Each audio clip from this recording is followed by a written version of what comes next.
হব, হবে না। আতর মতো জ্ঞানী হব, হবে না। অর্থাৎ নাই যদি বলেন আপনার কিছুই নাই।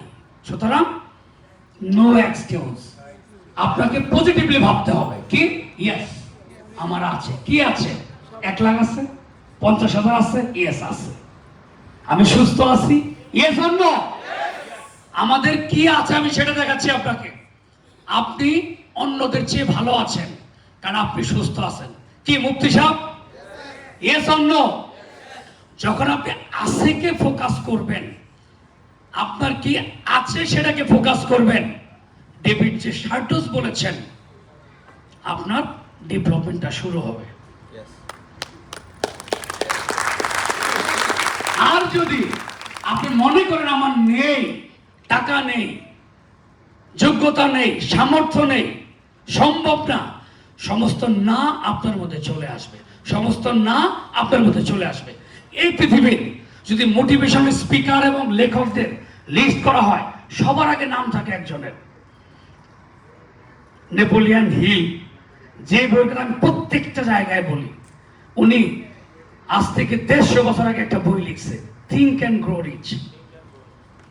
এবং এই বই লিখতে গিয়ে উনি 500 জন পলিটিশিয়ান, রাজনীতিবিদ, হলিউডের সুপারস্টার, ব্যবসায়ী, বিলিয়নার, আমেরিকার রাষ্ট্রপতি, তাদের ইন্টারভিউ করেছেন।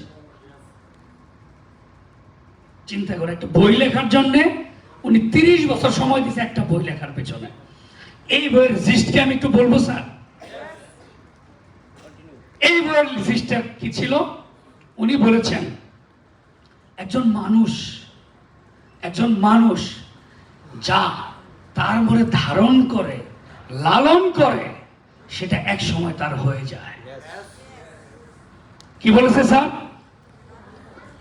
একজন মানুষ তার মনে যা ধারণ করে, যা লালন করে, ওই জিনিসটা তার হয়ে যায়।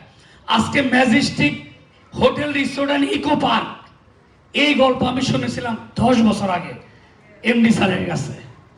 Yes or no? আপনারা ওনার কাছের কে কাছে একটু হাত তুলেন তো।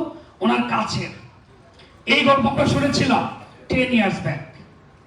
সেই স্বপ্ন আজকে ওপেনিং, গ্র্যান্ড ওপেনিং হচ্ছে। তার মানে কি? উনি যেটা ধারণ করেছে, লালন করেছে, মনের মধ্যে অনুভূতিতে নিয়ে আসছে, উনি শুরু করেছে। ওনার সাথে অনেক মানুষ ছিল, আজকে তারা হারিয়ে গিয়েছে। কেউ আছে? অনেকেই নেই। আপনারা প্রথম সারি সবাই আছেন, সবাইকে তো আমি চিনি। Yes or no? অনেকেই নাই, কিন্তু অনেকেই আছে। 10 বছর আগে উনি স্বপ্ন দেখেছিলেন এবং আমার সাথে গল্প করেছিলেন। এবং আমার নিজের একটা ড্রিম এরকম আছে যে আমার নিজের রিসোর্টে যদি আমি থাকতে পারতাম,